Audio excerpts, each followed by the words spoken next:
What's up, nerds? The gap between the United States and Israel is increasing over the war in Gaza, and I want to talk about it. Of course, we all know that the United States has been a longtime supporter of Israel, especially in this war in Gaza, not only with plenty of weapons and aid coming to Israel prior to the war kicking off, but also since the war has begun. I mean, we've talked about in other videos talking about aid to Ukraine. Well, one of the other supplemental bills that's being talked about alongside that aid package is, of course, another aid package to Israel. So, of course, the United States has stood by Israel since the whole thing began. However, that gap is increasing because of likely decisions that Israel might be making soon, as well as decisions that Israel has made with how to pursue this conflict so far. So I want to talk a little bit about that because it's interesting and there's some things to kind of pull away from that. Of course, we all know that Joe Biden himself has been a huge supporter of Israel. In fact, he even publicly identified as a Zionist. Of course, that language has meaning to some people. The attacks on October 7th, they were terrible and they shocked everybody to their core, especially Americans thinking about, 9/11 suffering a surprise terrorist attack like that. It definitely spurred American support for Israel, and there still remains a lot of American support for Israel. However, the Israeli retaliation is really when we started to see a lot of internal drive against Israel and in support of at least Gaza and Gazans, maybe not necessarily in support of Hamas. And that has really complicated matters. The Israeli retaliation since the war began has really been about as shocking, if not slightly more so, because of the overall consequences to a large group of people. And that is really central to this growing rift between the United States and Israel over the war in Gaza. Now, kind of key to this is how Israel has blockaded Gaza since the war began. Of course, Israel is able to exercise full control over the Gaza Strip when they need to. It's not very big. We've talked about this in prior videos. It's an incredibly small piece of land, and it has a lot of people in it. Prior to the war kicking off, it had around 2.5 million people, and it was one of the most densely populated areas in the world. Well, now Israel can control the flow of aid within the strip, and they've been able to control whenever electricity is getting into the strip, when gas is getting into the strip, and of course whenever food aid is getting into the strip, and that's where things get pretty nasty. Of course, with the war going on, the IDF has been moving a lot of the civilian population out of some of the population centers like Gaza City and Khan Yunis, places where the fighting has been the heaviest. However, there's really, again, not much room for these people to go. In a normal situation, like, say, Ukraine, there's plenty of real estate for people in eastern and southern Ukraine for people to move and to get away from the fighting. In Gaza, there is no room. They're trapped between Israel, which is where the fighting's coming from, the ocean, which obviously they're not going to be able to go there, and then Egypt. And Egypt has closed the border and is very paranoid about allowing Palestinians to get into Egypt.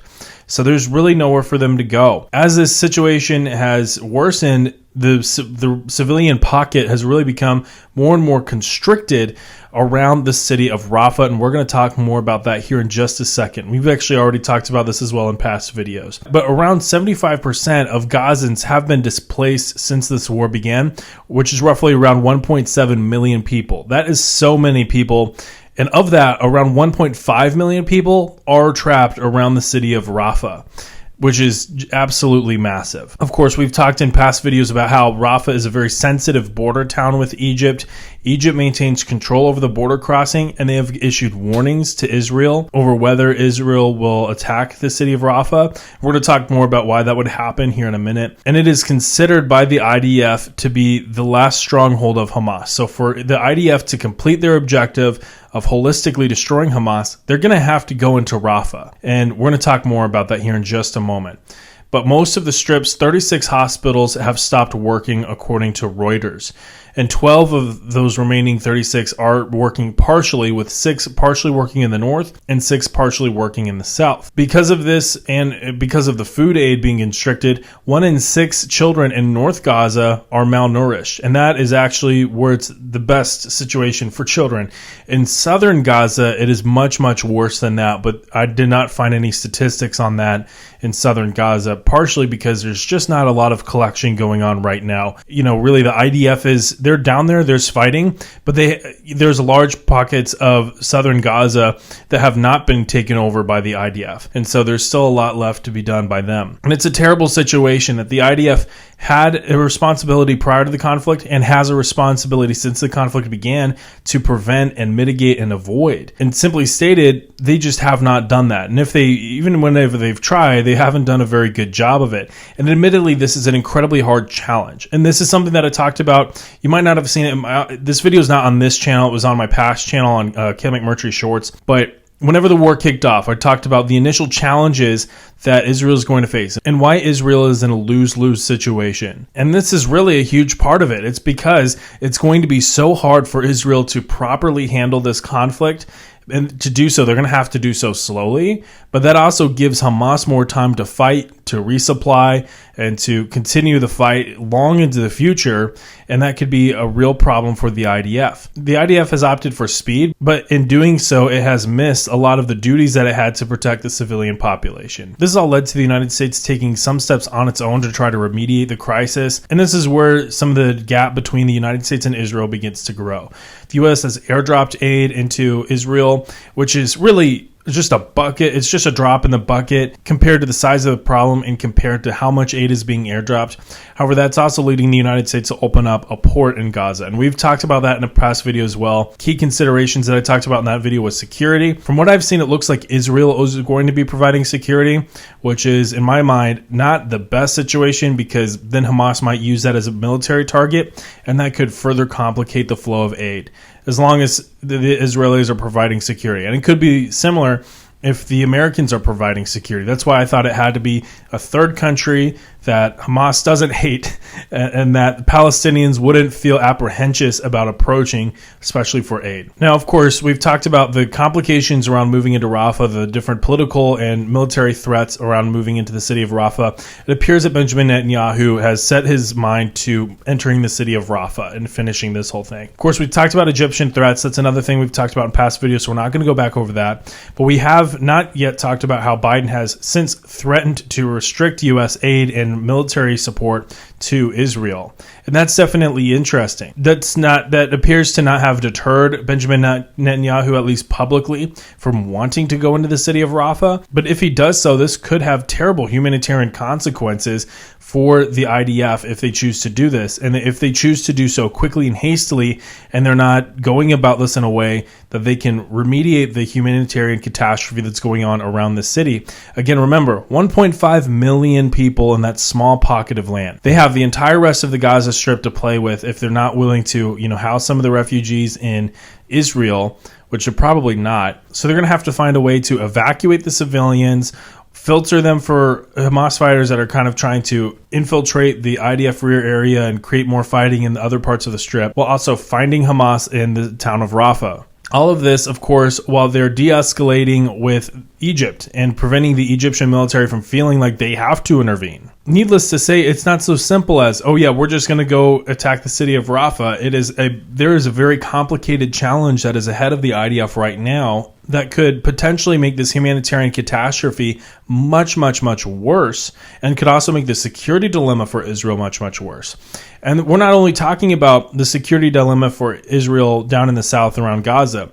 They also have a dilemma in the north with Hezbollah. And this is also part of what's contributing to this growing rift between the United States and Israel. Israel has an interest in going after Hezbollah. In fact, according to a recent poll, most Israelis are in favor with some sort of a decisive action against Hezbollah to fix the issues on the northern border. Of course, the United States has said that it will offer support for Israel if it is attacked by Hezbollah, but there hasn't been much messaging on what would happen if Israel attacks Hezbollah. That being said, I'm not quite sure how much choice the U.S. has in this kind of situation because of the proximity of U.S. troops to this whole engagement. This has been an ongoing conflict between Israel and Hezbollah. I mean, it's been a pretty low-level conflict, meaning it hasn't been that significant. We've seen airstrikes, we've seen some artillery duels, We've seen some small arms fire, but we haven't seen, a significant push north.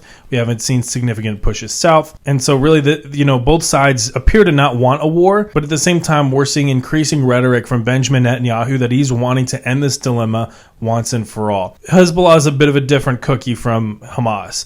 If Hezbollah gets engaged in a war with Israel, that is one of Iran's key pieces in the region, key proxies in the region.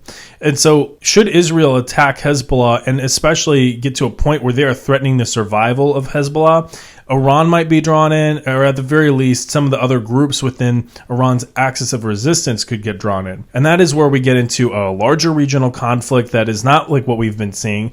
We've been seeing kind of a low-level regional conflict, but we're talking a bit more of an active regional conflict that's going to be incredibly dangerous for U.S. troops that are stationed in Iraq, in Syria, and in other parts of the Middle East. Of course, Joe Biden's not in favor of a situation like that, so he's been trying to tamp this down a little bit, but it looks like the train might have already left the station on that. We're just going to have to wait and see. Now, having said all of this, I don't think that U.S. support for Israel is going to end over this issue or any of these issues.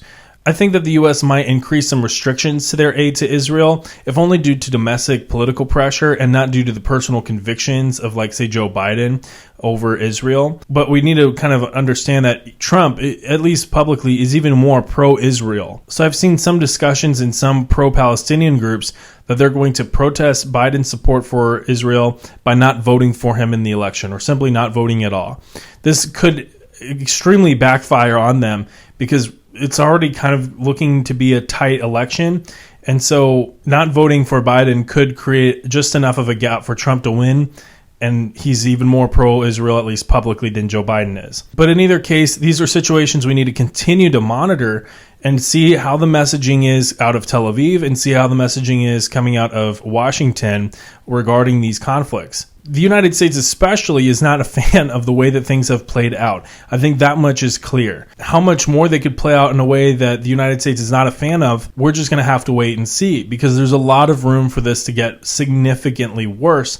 And there's certainly an interest in Israel to at least suffer through the worst of it now to fix the problems with Hamas and Hezbollah that they've been dealing with for over a decade now, but that they want to fix once and for all. So with all that, I want to hear your thoughts on this growing rift between the U.S. and Israel because it's interesting to watch.